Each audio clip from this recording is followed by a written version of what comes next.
Admiral Heihachi Togo of Japan is one of the most celebrated naval commanders in world history. He has especially been remembered for his victory at the Battle of Tsushima, where he won a decisive victory over the Russian fleet. He lost 250 tons of ships. The Russians, they lost 135,000 tons. His brilliance has more than earned him the title of one of the greatest naval and overall commanders in history. Yet at a party held in his honor, when he was compared to Vice Admiral Nelson of Britain and Admiral Yi Sun-sin of Korea, he said, "It may be proper to compare me with Nelson, but not with Korea's Yi Sun-sin, for he has no equal." Why? Why did the great Heihachi Togo believe that Yi Sun-sin was unparalleled, unreached by even himself and Nelson? Simply, who was the man who would become the national hero of Korea? Yi Sun-sin was born in 1545, and ever since he was young, he was interested in war games. This interest of his would serve well years into the future, when Korea's very existence would be threatened. Even as a young soldier, he still had great showings, such as the defeat of the Jurchen at several campaigns, and even capturing a chief named Mupai Nai. His victories did not go unheard of, as Captain Yi Il would hear of this and grow jealous.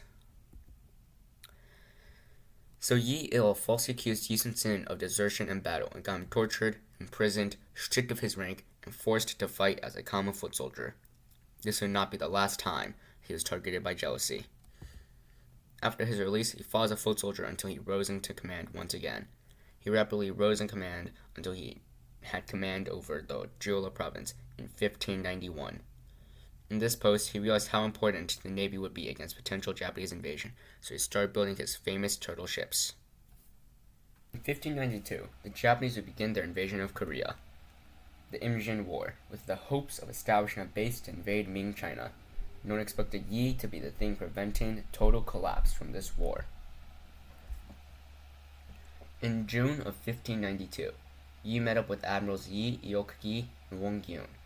The scouting ships notified them of the Japanese presence at the port of Okpo. The Korean admirals encircled the Japanese and defeated them.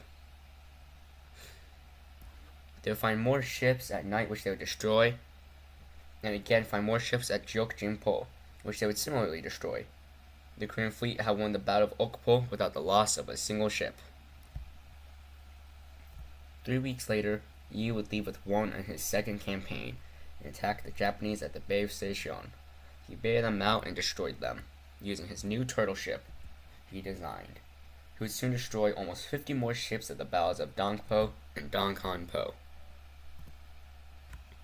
Later on, he would leave on his third campaign, where he would destroy 60 more ships at the Battle of Hansan-do, using his famous crane wing formation, and 40 more at Anglepo.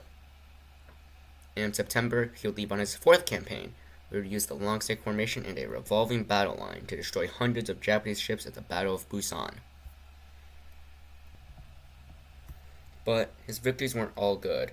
Because of them, jealousy rose in the court, and the Japanese realized they needed to do something about the brilliant Yi. And so, the Japanese sent a spy with information of another Japanese attack in the South Shores.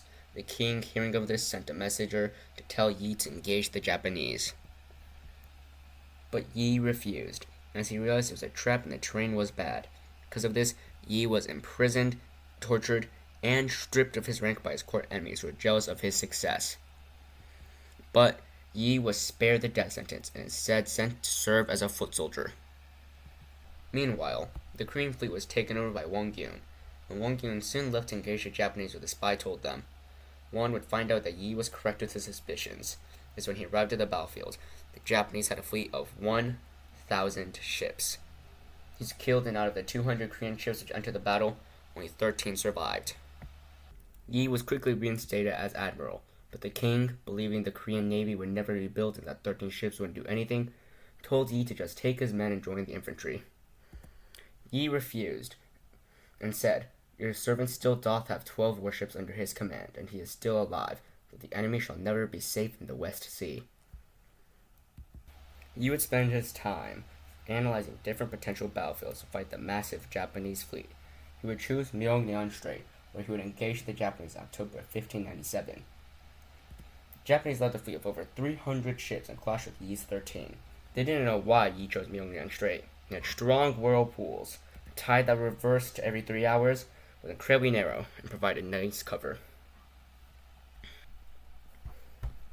battle would start, but Yi's men were too scared to fight against the massive fleet that outnumbered them 25-1.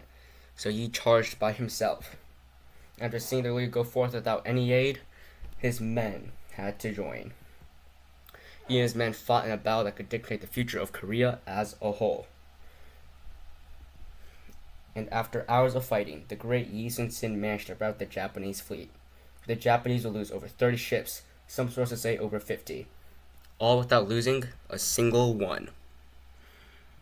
Yi would clash with the Japanese one final time at Noryang Strait, where he would lead his men to yet another victory. But he was hit by a bullet and passed away in 1598, at 53 years of age. Despite this, he destroyed over 200 ships at this battle alone. Throughout his career, Admiral Yi Sun-sin won over 23 battles, never lost a single one, and destroyed almost 800 Japanese ships.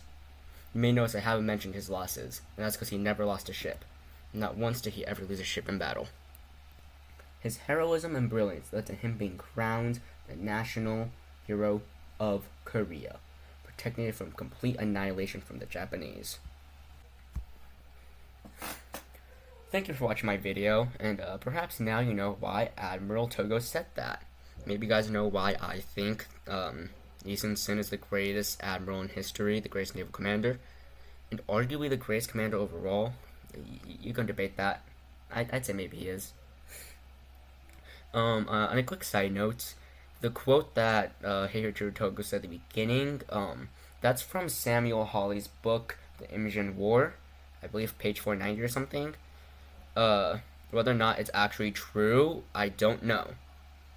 I probably wasn't, but it might be. Apparently Samuel Hawley gets his information for for the books mainly from things like random interviews and stuff and stories, mainly to go make the books more dramatic, which I perfectly understand. I do the same thing, since it's a book, it's a novel, it's a story, not meant to be 100% accurate, meant to be entertaining. Either way, yeah. This video was just a brief overview of Yi Sun-sin's achievements. If you guys want me to go do a deeper look at his capabilities, his battles, all that stuff, I'll gladly do it. And also tell me whether or not you guys prefer this type of content where I script it all, because I actually had a paper next to me with the scripts, 2 papers actually, or you guys prefer if I just come up with it as I go, as I normally do. I just remember the main important details, then come up with it as I go. So yeah. Anyways, if you enjoyed the video, hit the like button, subscribe to the channel. Helps me feel good inside. That's a joke, don't take that part seriously. But yeah, just hit the like button, subscribe please. Thank you, have a good day.